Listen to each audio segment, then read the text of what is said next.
Ready start. महोदय, पिछले कुछ दिनों से हमारे देश में बाल दास्ता विरोधी आंदोलन लगातार मुखर, संगठित और व्यापक हुआ है, जिसके नतीजे भी सामने आए हैं।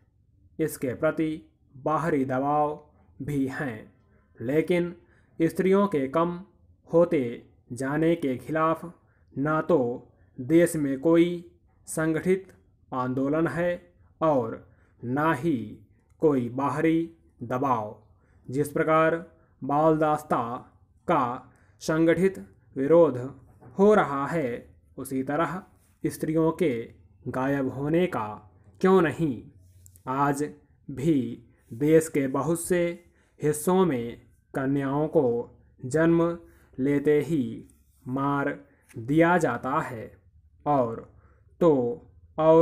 समाज के रूढ़ दृष्टिकोण के कारण शिक्षा और विज्ञान भी कातिलों की मदद कर रहे हैं।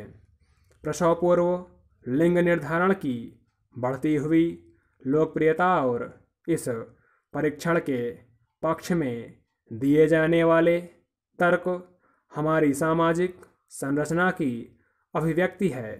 कुछ लोग बेहद शर्मनाक तरीके से कहते हैं कि बेटी हो या बेटा, यह निर्णय लेना हमारा प्राकृतिक अधिकार है।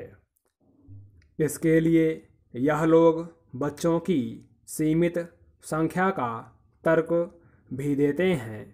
इनके अनुसार जब बच्चों की सीमित संख्या का अधिकार उनका है, तो वह बेटा हो या बेटी, यह भी उनका स्वतः सिद्ध अधिकार है।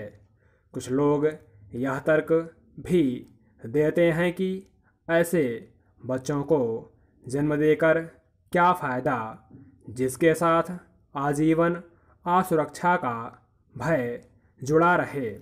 उनके अनुसार ना तो बेटी घर में सुरक्षित है, ना बाहर, ना वह शादी से पहले सुरक्षित है, ना शादी के बाद, ना वह पढ़ाई लिखाई के स्थान पर सुरक्षित है और ना ही कामकाज के स्थान पर, ना वह परिजनों से सुरक्षित है और ना ही अन्यों से। फिर इस असुरक्षा के आतंक में क्यों जिया जाए। कितना बर्बर और आदिम है यह तर्क कि रोग का उन्मूलन ना हो तो रोगी को ही खत्म कर दिया जाए। क्यों नहीं हम उन तमाम कारकों के विषय में सोचते जिनके कारण बेटियां आजीवन असुरक्षा और आतंक के साए में जीने को विवश हैं। क्यों नहीं हम उन तमाम रूढ़ियों, मान्यताओं, संदर्भों और परंपराओं के खिलाफ बगावत करते जो बेटियों को अवांछित बनाती हैं।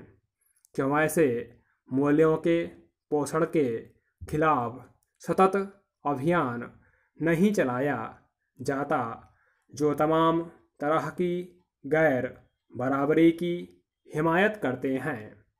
क्यों ऐसी मान्यताओं का शोषण पोषण नहीं किया जाता जो यौन आधारित असमान रूढ़ियों का खंडन करती हैं। दरअसल हमारी मानसिक संरचना पूरी तरह से विभाजित है।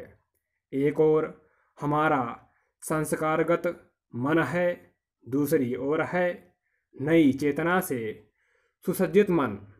संस्कारगत मन यौन आधारित गैर बराबरी का पोषण करता है, लेकिन नई चेतना से सुसज्जित मन उसका विरोध करता है। लेकिन संस्कारगत मन नई चेतना पर हावी हो जाता है और यथा स्थितिवाद को बनाए रखने में जुट जाता है। नई चेतना से सुसज्जित मन संस्कारगत मन के विरुद्ध लंबी अवधि तक संघर्ष नहीं करता है। नई चेतना की कौंध भर से संस्कारगत मानसिकता को बदलना संभव नहीं है। यही कारण है कि स्त्रियां लगातार गायब होती जा रही हैं और कहीं से कोई आवाज़ सुनाई नहीं पड़ती। स्टॉप।